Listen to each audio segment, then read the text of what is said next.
Hi, this is Greg, and I just wanted to offer some thoughts on conflict that go along with the two presentations that are in this week's module. And you will notice in this week's module a presentation on styles of conflict, and each of you were asked to complete the styles of conflict survey. And the second presentation is on negotiation. They really, this presentation is really supplemental to that. I wanted to offer a few words on conflict and thoughts on conflict. Conflict management is a skill that's closely aligned with issues such as power, communication, and negotiation. So some of the other chapters and modules we looked at, one was on communication, one was on power. So it is aligned with those other skills. As I mentioned, the skills that we've learned in this course do overlap. Kind of thinking about conflict, kind of in the literature in thinking about conflict, there's a couple views that are what I would call traditional views, and what I think are the view of conflict you need to take, or we need to take. In a traditional view, conflict was seen as a problem, that it was something that should be avoided or was avoidable. I think the view you have to take is that conflict is inevitable. Conflict is an inevitable part of organizational life. And in the past, if the cause of conflict was because of management errors or troublemakers.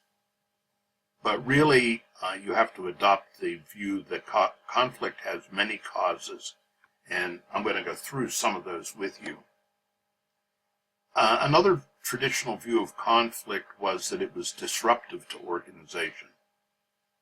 The view I think you need to take is conflict either contributes to or disrupts an organization. It can do both.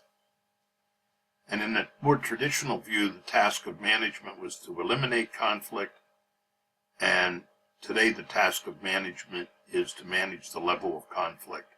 And this starts to make sense when we talk about teams and working in teams. The traditional view was that for an organization to be optimal, you needed to remove conflict. And I think the view today is that conflict is needed for an organization to be effective. Here's a little chart, I think it's in the textbook, that links conflict and organizational outcomes. And if there's no conflict, it may lead to negative organizational outcomes. Or if the conflict is extremely high, it may lead to negative outcomes. The sweet spot is somewhere in the middle, where there's an optimal level of conflict that leads to optimal performance. Some of the positive effects of conflict: it brings problems into the open that might otherwise be ignored. It can motivate people to try and understand other people's views. It can encourage people to voice new ideas. It forces people to challenge their thinking and assumptions. Some of the negative effects of conflict: it can lead to stress and negative emotion. Sometimes it reduces communication. It may cause leaders to avoid participative leadership and instead rely only on top-down authoritarian decisions.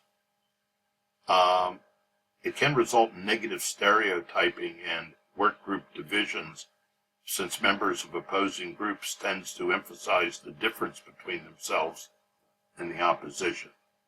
So these are some of the positive and negative effects.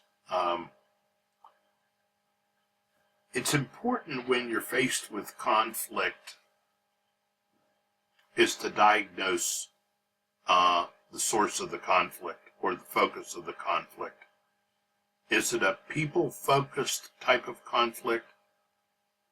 You know what I mean, those in-your-face type of confrontations, or you feel a sense of righteousness and there's high emotions. These are more people-focused. Or is the conflict more issue-focused? Maybe allocating resources or making decisions. There are many causes of conflict in work settings. Some of the organizational causes are competition over resources or power differentials. One group is more powerful than another. Ambiguity over who has responsibility or who should do something. Interdependence of the work. If I have to rely on you, maybe reward systems that are competitive. Some of the interpersonal causes of conflict that may be bad communication. Maybe we ascribe negative characteristics to others, stereotyping, prejudice, grudges, feelings of inequity or inequality. So, one of the first things I'm going to say, if you're faced with a conflict, the first step is identify the source of the conflict. This is an important step that we don't tend to take. And I would really recommend that if you're faced with a conflict, go through this step first. There's 4 really big areas where I think the source of the conflict is. Is it personal differences? Maybe differences in education, differences in culture, differences in values, or differences in experience. So are there personal differences? We began to see this in this course. We have personal differences around areas of strength and weaknesses. Some of you are more introverted and some extroverted. That's what I mean by personal differences. Is there information deficiency? Is there a problem of information? Is there a misunderstanding? Is there a lack of transparency of information? So there's a whole lot of conflict around information. How about role incompatibility? In other words, if people are delegating to you, do you know what the delegation is? Do you have overlapping responsibilities with somebody else? Are you clear about what your role is and the role of somebody else? Do you have to depend on somebody else to do your work? These are all things around the role. And then the environmental sources of conflict. Resource scarcity.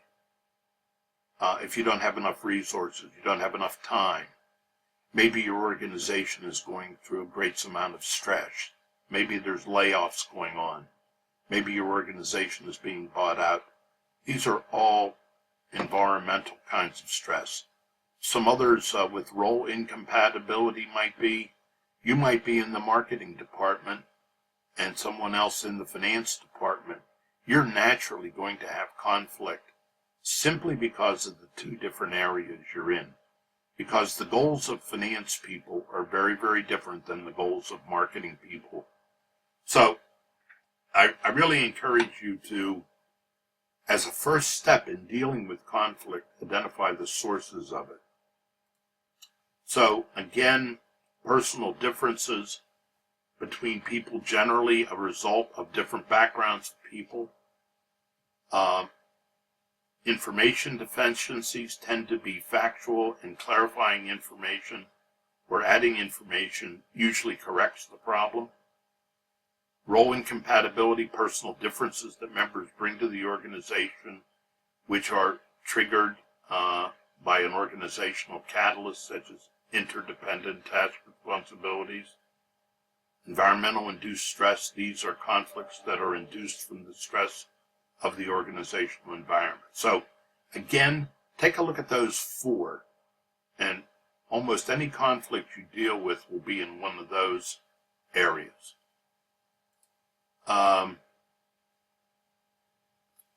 Ineffective conflict management techniques. After listening to another person for a short time, begin to non-verbally communicate your discomfort. Have serious conflict management conversations in public places or interrupt each other. Discourage the expression of emotion. While you don't want people to get overheated, it is often inappropriate to require them to be dispassionate. Don't minimize the seriousness of the problem, especially if it was brought to your attention. Don't make derogatory jokes about situations or parties. Don't necessarily express discomfort or displeasure over the conflict. Remember, conflict can be a good thing too, and I'll talk about that. And don't tell the other person they're just being irrational or incompetent. So, that whole first segment is I just wanted to give you a little bit of a background on conflict, and also to think about where the sources of conflict are. Again, as you look at the module, you'll see a presentation by Jim Smither on different styles you can employ in handling conflict. And one of the major conflict techniques, or the major ways we deal with conflict, is through negotiation. And Jim has a lot of information for you in the second presentation on negotiation. We didn't get to specifically cover teams in this course, but I do want to talk about conflict in teams a little bit, just a few general thoughts for you on conflict. There's a book out there that I would highly recommend to you if you're interested in writing about teams or thinking about teams. It's a book called The 5 Dysfunctions of a Team. And it's also the title, that's the title of the book. And the author is Patrick Lencioni, and it's from Josie Bass. It's about 18 years old now, but it's a pretty good quick read if you're interested on teams and team functioning. Here are the 5 dysfunctions of a team that he talks about in the book: the absence of trust, fear of conflict, lack of commitment, avoidance of accountability, and inattention to results. I'm going to highlight the second one, fear of conflict. Teams that don't allow for conflict are not high-performing teams. They're dysfunctional teams. To have a really functional team, you must be able to have conflict and manage it. Here's some characteristics of cohesive teams. They trust one another. They engage in unfiltered conflict around ideas. They commit to decision and plans of action. They hold one another accountable, and they focus on collective results. So I just wanted to hone in on fear of conflict. Teams that lack trust are incapable of engaging in unfiltered and passionate debate of ideas. Instead, they resort to veiled discussions and guarded comments. So teams that aren't willing to deal with conflict up front tend to have veiled discussions, or sometimes what we call hidden agendas. So, just some thoughts. Productive ideological conflict deters destructive fighting in interpersonal politics. We shy away from conflict to avoid hurting others, but this only leads to tension. Not dealing with ideological conflict may lead to personal attacks. Ideological conflict are conflicts around tasks or ideas. Healthy conflict is a time saver. Not dealing with conflict leads to avoidance behavior, and the issue never goes away or is never dealt with. Teams that fear conflict have boring meetings, create cultures where back-channel politics and personal attacks thrive. Ignore controversial topics that are key. Fail to tap into all opinions or perspectives. They waste time and energy with posturing and interpersonal risk management. So, you probably see all these things happening on teams. Are you familiar with the term groupthink? Groupthink is when the preservation of the team takes precedence over good decisions and problem solving. What groupthink is the absolute absence of conflict. The overall goal is harmony, and there is a norm that there's no conflict, that everyone agrees with each other. That is what's groupthink. There's a movie out right now on Netflix, a documentary on the Challenger disaster. I think you might remember, some of you may be old enough to remember the space shuttle with the teacher on board that exploded. Everyone, a lot of people who have studied that have said that the cause of the shuttle disaster was groupthink. A couple other examples of groupthink happened around the Bay of Pigs and the Cuban Missile Crisis, or the development of the Edsel car, or the Corvair. Look those up sometime. Groupthink is an illusion of invulnerability. You have shared stereotypes about people and ideas. You rationalize. You have self-censorship. You put pressure on other people to agree with you. You have an illusion of unanimity. So, resolving groupthink is you have open discussion. You have critical evaluators. You have maybe subgroups. You break off and come up with different ideas. You have the concept of the devil's advocate, and let me explain that a little bit. But what good leaders allow conflict to emerge.